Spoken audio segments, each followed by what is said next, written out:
Once again, the fragile peace in the Middle East has been shattered by the sound of explosions and gunfire.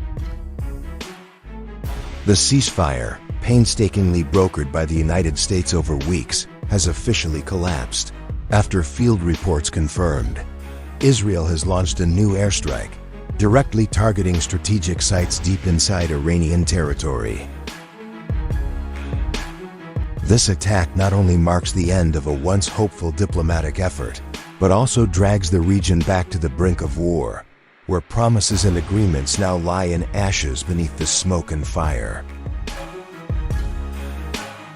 Israel's preemptive strike was swiftly condemned by Tehran, calling it a blatant act of aggression and a grave violation of national sovereignty. And just hours later, the wheels of war had begun to turn, unstoppable. Iran began to retaliate. Without warning, waves of medium-range ballistic missiles and suicide drones were launched from multiple directions, aimed directly at Israel's major cities. Tel Aviv shook. Air raid sirens wailed nonstop. In Haifa, explosions shattered windows, and thick black smoke rose above crowded neighborhoods. The Iron Dome defense system worked at full capacity, but couldn't intercept them all. Chaos took over.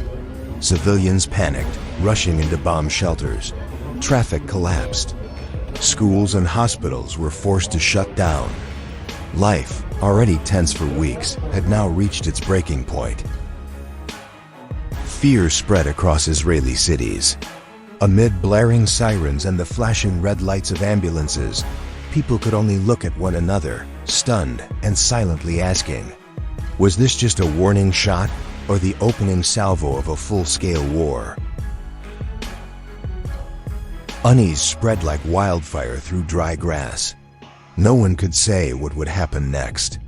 But one thing was clear: the Middle East had entered an extremely dangerous phase, where even the smallest spark could ignite an uncontrollable conflict. Sources on the ground report that several Iranian missiles hit their targets with high precision, destroying key strategic sites and causing severe damage. Panic swept through residential areas as deafening blasts tore through the night, and the waves of attack showed no signs of stopping.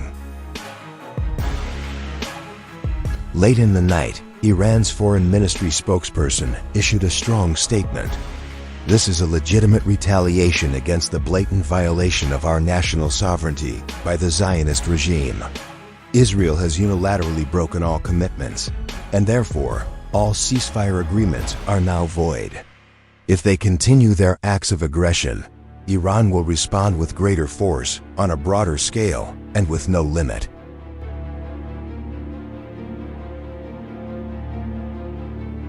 The chilling warning echoed like an unofficial declaration of war, leaving the region and the world holding its breath for the next move from both sides. The United States, once the key mediator, now finds itself in an extremely difficult position.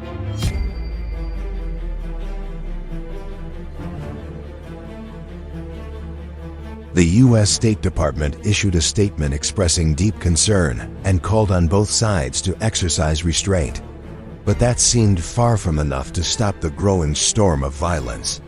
International observers say Washington's credibility is under serious strain, especially as its stance on Israel's military actions remains vague and deeply divisive.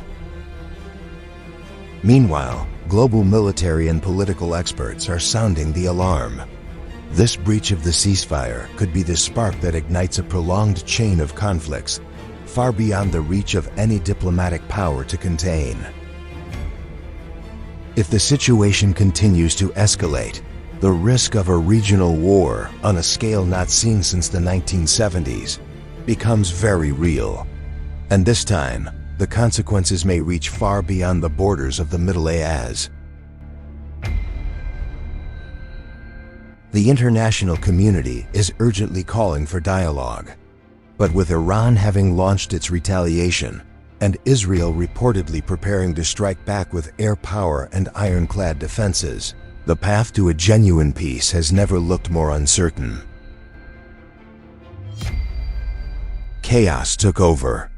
Civilians panicked, rushing into bomb shelters. Traffic collapsed. Schools and hospitals were forced to shut down. Life, already tense for weeks, had now reached its breaking point. Survivors described the horror. The buildings fell like dominoes. We had no time to run. The smoke rose hundreds of meters into the sky. The whole city was shaking. Telecommunications and power infrastructure were severely damaged. Entire areas plunged into total darkness. Roads became impassable, and rescue teams had to operate in thick smoke and complete blackouts. The shockwaves from the explosion traveled over 100 kilometers, even reaching towns near Israel's northern border. Something that hasn't happened in decades. Preliminary reports, though not yet independently verified, suggest the number of casualties could reach into the hundreds. Most of the victims are believed to be residents of densely populated areas in central Tel Aviv, which suffered the most direct and severe impact from the attack. Rescue teams and rapid response units are operating under extremely difficult conditions. Communication networks are nearly down, roads are blocked by debris, and medical resources are running dangerously low. A fire squad commander spoke in despair. "We can't reach all the hotspots at once. There are too many emergency calls. We need more people, more equipment, more time." But time, in a disaster like this, is the one thing they don't have. As of now, the Israeli government has yet to issue a full official statement regarding the extent of the damage or its next move. However, sources within the Emergency Security Cabinet have confirmed a large-scale attack has indeed taken place, and it has far exceeded all prior expectations. What concerns analysts most is that Tel Aviv, home to top-secret command centers and strategic military systems, was directly targeted in the attacks. This raises serious questions about Israel's rapid response capability, as its command, communication, and battlefield control systems may have been significantly compromised. If what these sources reveal is accurate, then this was not just an attack.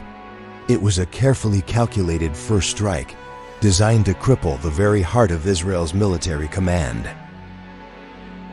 Through its foreign ministry, Iran has claimed responsibility for the attack and warned that if Israel or its allies retaliate, Tehran will launch a second wave of strikes. Unverified reports suggest that Iran has already deployed 50 ballistic warheads, aimed at critical targets deep inside Israel. This sudden, fierce, and precise strike was more than just a military action.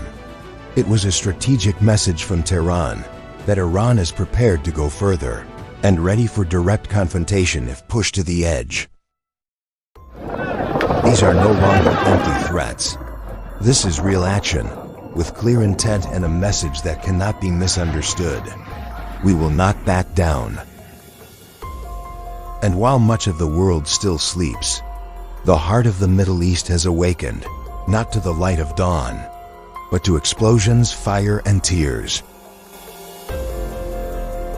Our next video will continue to bring you breaking developments, expert military analysis, and diplomatic updates in the aftermath of this crisis.